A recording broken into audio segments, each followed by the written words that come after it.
মা আপা রাস্তায় কষ্ট হয় নাই তো? কিন্তু মা বুড়ি কই? বুড়িকে দিয়ে কি করবি? বুড়ি তো আসে নাই। আসে না মানে? ওই আসছে, ও আসলো না, ফোন কর না তো বল। হ্যাঁ বল। বুড়িতে কোথায়? বাসায়। তুই এখনো বের হসনি? সবাই তোর জন্য ওয়েট করছে। ব্যাগ গুছাচ্ছি। তাড়াতাড়ি আয়, কেউ একজন বিদেশ থেকে এসেই তোর খোঁজ করছে। এসব উল্টোপাল্টা কথা আমাকে একদম বলবি না। আচ্ছা ফোন রাখি।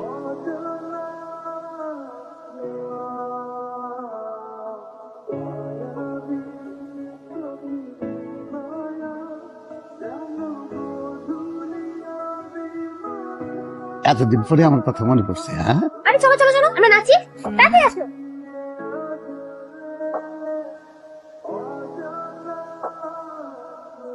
দাদা তোমার জন্য। খুব খুশি হয়েছি। তোর পছন্দ হয়েছে? খুব ভালো, খুব ভালো। মনে হচ্ছে কেন 5টা বছর আমি ওকে দেখিনি, কাছে আসতেই সব এলোমেলো হয়ে যাচ্ছে। ভয় হচ্ছে কেন? এই বলি তোকে এত বছরের জমে থাকা কথাগুলো বলবো, এমন হার্ড হয়ে থাকলে আমি কিছুই বলতে পারবো না। আসান এমন হয়ে গেছে কেন? বিদেশে থাকতে থাকতে ক্যারেক্টারটাই নষ্ট হয়ে গেছে। মানুষের তাকানোতেই না বোঝা যায় সে কেমন। ভালোবাসে একজনকে, বিয়ে করবে একজনকে, তাকিয়ে থাকবে আরেকজনের দিকে। This is cheating and I hate cheat.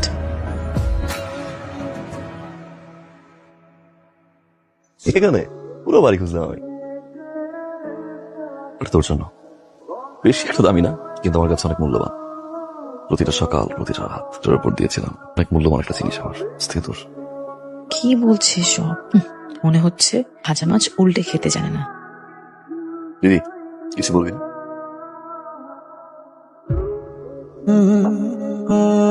প্রতিটা সকাল, প্রতিটা রাত এই অ্যালবামটা নিয়েছিলাম। জানি খুব বেশি একটা দামি না, আমার কাছে অনেক দামি, অনেক স্পেশাল। কিরে বুড়ি তুইছিস কেন? মা এ তো কেটে একদম ভাষায় ফেলছে। তোর তো ছোটবেলায় মা মারা যাওয়ার সময় এত কাঁদতে দেখি নাই। কেন কাঁদতেছিস বল, মামকে বল। আমি আর পারছি না মামি। ছোটবেলায় মা মারা যাওয়ার পর থেকে আমি সবকিছু তোমরাই আমাকে দূরে সরাই দিচ্ছ। কি বলতেছিস তুই এসব? তুই তো দূরে দূরে থাকিস, চাকরি বাকরি নিয়ে ব্যস্ত থাকিস। কাঁদে না মা, লক্ষ্মী না। এই ওরা ওইখানে একলা কি করিস? আর এই মেয়েটা এখানে ছাদে একা, ওরে নিয়ে ঘুরতে যা। যা মা, ওদের সাথে ঘুরে আয়। মানুষ নিজেকে খুব একা মনে করে, কিন্তু আসলে সে একা থাকে না। তার মনের ভিতরে কেউ না কেউ ঘুরে বেড়ায়। তেমনই তুই সবসময় মনের ভিতরে ঘুরে বেড়াই। এসব ইমোশনাল কথাবার্তা আমাকে বলবি না। আমি বিদেশ থেকে আসলাম, তুই খুশি হস না? কেন খুশি হব? কোনো কারণ আছে খুশি হওয়ার?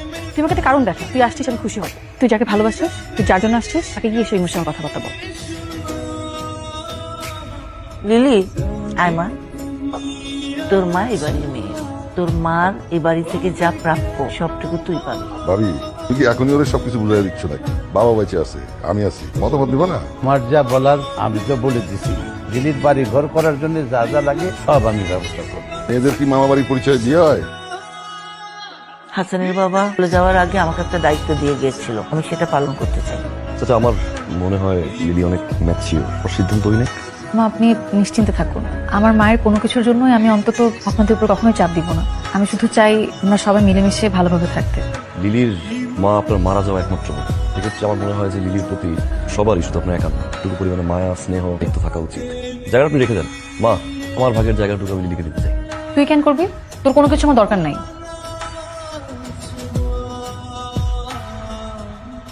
এই কি ব্যাপার, এভাবে একটু চলে আসলি? তুই কিন্তু বাড়াবাড়ি করছিস। আমি কি করলাম? এখানে আসার কোনো ইচ্ছে ছিল না। তোর কাছে আমি কখনোই কিছু চাই নাই। তো আমাকে এখানে ডেকে আনলি, এখন আমাকে এইভাবে অপমান করছিস। লিলি না, চাচা একটু এমনই। আচ্ছা বাদ দে না, টাকা আমার দিয়ে তারপর মালি গেল। লিলি তুই আসার পর থেকে কিন্তু এরকম বিহেভ করছিস আমার সাথে। তুই বিদেশে যাওয়ার আগে যে কমিটমেন্ট দিয়েছিলি সেটা রেখেছিস? রেখিস নাই। আমি যদি বলি কমিটমেন্টটা তুই রাখছ না, তাহলে আমি তোর মতো দুদিনে সবকিছু ভুলে গিয়ে অন্যের সাথে এঙ্গেজ হই নাই। আমি হয়েছি একজনের সাথে এঙ্গেজ হয়ে আরেকজনের পিছনে টোটো করছিস। তোর মতো ক্যারেক্টারলেস ফ্রডকে আমার চেনা হয়ে গেছে। আবার কেন আসিস? আবার আমাকে ধোকা দিবি তাই না? তোকে আমার চেনা হয়ে গেছে। লিলি আমি কোথায় ধোকা দিছি বল না একবার। তুই আমার সামনে আসবি না। Lily, Lily listen to me. Muniya, ওর সমস্যা কি? এরকম করছে কেন? আমি কি জানি কি হয়েছে? তুই কিছু হাইড করছিস রাইট? না কই, সত্যি বলছি আমি কিছু জানি না। আর তুই চিন্তা করিস না, সবকিছু দেখবি ঠিক হয়ে যাবে।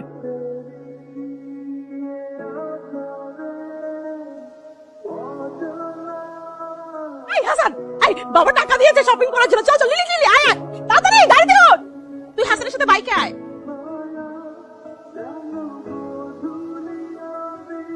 এভাবেই ধরে রাখিস সারা জীবন।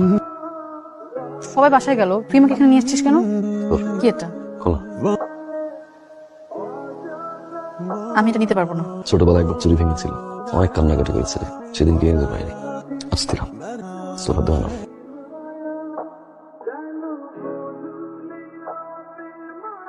কি রে, কি শপিং করেছিস? ওটা দেখাই। কি সুন্দর। ও আমাকে জোর করে কিনে দিয়েছে। আব্বা আমার জন্য কি কিনলি? মামি, এটা তুমি রেখে দাও, এটা তোমার জন্য। আমার জন্য না? বাহ, কি নরম হাত, খুব সুন্দর লাগছে।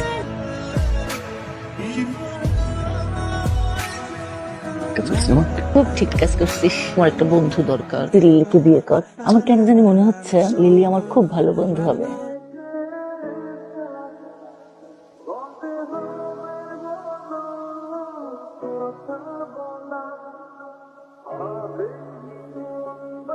হাসান, What?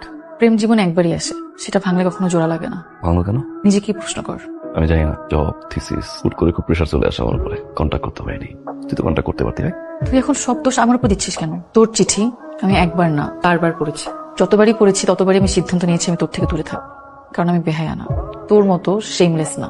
আমি মোটেও তোকে পছন্দ করি না, ভালোবাসা তো দূরের কথা, ভুলেও রিলেশনশিপ নিয়ে ভাবতে আসিস না। কেমন লিখেছিলি এই কথাগুলো আমাকে?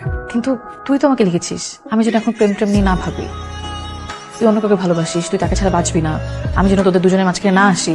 আমি তো শুধু এটাই চেয়েছি যে তুই ভালো থাক, তোরা ভালো থাক। এই জন্য আমি কখনো বাড়িও আসিনি, নিজের বলতে কোনো কিছুই দাবি করতে এখানে আসিনি। তুই পাগল, মাথা নষ্ট হয়ে গেছে। হ্যাঁ, আমার মাথা নষ্ট হয়ে গেছে এটা দেখে যে তুই যাকে ভালোবাসিস তুই তাকে বিয়ে করিস না, উল্টো তুই আমাকে প্রপোজ করছিস। মানে? তোর না চুরি ক্যারেক্টারের সমস্যা আছে। এটা নেই, এটা আমি তোর জন্য কিনেছিলাম, রাইট? তুই যাকে ভালোবাসিস তুই তাকে এটা গিফট কর।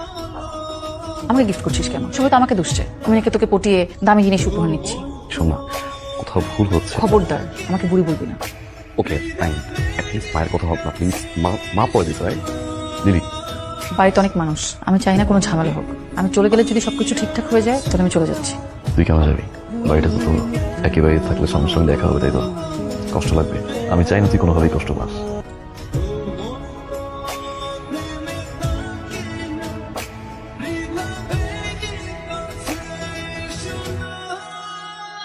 আপু, হাসান ভাই কোথায়?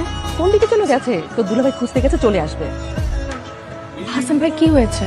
আরে লিলির সাথে কি নিয়ে যেন কথা বলতে বলতে ওদিকে গেল। আপু, হাসান ভাইকে একটু ডাকো না প্লিজ। আরে চলে আসবে তো এখনই। ওই যে লিলি চলে আসছে। সরি। কেন? আমি অনেক বড় ভুল করে ফেলছি। লিলি, তুই আমাকে মাফ করে দে, আমি অনেক বড় অন্যায় করে ফেলছি রে তোর সাথে। হাসান ভাই যে চিঠিগুলো দিত তোকে দেওয়ার জন্য, আমি সেই চিঠিগুলো তোকে দেইনি, আমি নিজে লিখে তোকে চিঠি দিতাম। আর তুই যেই চিঠিটা আমাকে দিয়েছিলি হাসান ভাইকে দেওয়ার জন্য, আমি সেটা তাকে দেইনি, ওইটাও আমি নিজের হাতে লিখে দিয়েছিলাম। এই বলি, আমি চলে যাচ্ছি, কিন্তু তোর দেওয়া অ্যালবামে ভরা আমাদের স্মৃতিগুলো নিয়ে যাচ্ছি। তোকে একটা কথা বলেছিলাম, আশা করি চিঠিতে কথার উত্তরটা দিবি। চিঠিতে লিখলে আমি বারবার তোর ভালোবাসি কথাটা পড়তে পারবো, মনে হবে তুই আমার কাছেই আছিস, পাশেই আছিস। একটা কথা মনে রাখবি, তুই আমারই, তোরই হাসান। হাসু, আমি তোকে অনেক ভালোবাসি, অনেক অনেক অনেক ভালোবাসি। এই চিঠি আমাদের ভালোবাসার দলিল হয়ে থাকবে। আমি তোর জন্য সারা জীবন অপেক্ষা করব। তোর বুড়ি। তুই এটা কি করলি মুনিয়া? আমি এতটা বছর ওকে ঘৃণা করে এসেছি। লিলি, ওদের রিলেশনশিপটাতে আমি অনেক জেলাস ফিল করতাম। হাসান ভাই কেন তোর মতো আমাকে ভালোবাসলো না? আমার মধ্যে এমন কি ছিল না? তুই জানিস না তুই কি করে ফেলেছিস? আপা, হাসান কোথায়? আমি ওকে ভীষণ কষ্ট দিয়ে ফেলেছি, আমার ওকে এখনই থামাতে হবে। হাসান কোথায়? বের হয়ে গেল, মাত্রই বের হয়ে গেল। লিলি, যাও তোমার হাসানকে জয় করে আসো। লিলি যা তো যা।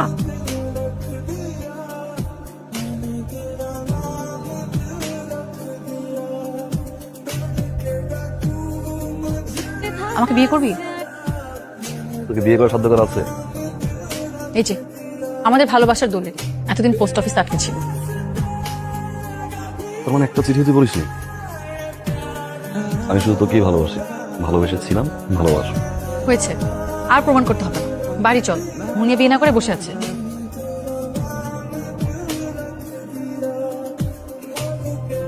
তুই যেন কখনো হাত থেকে না খোলা।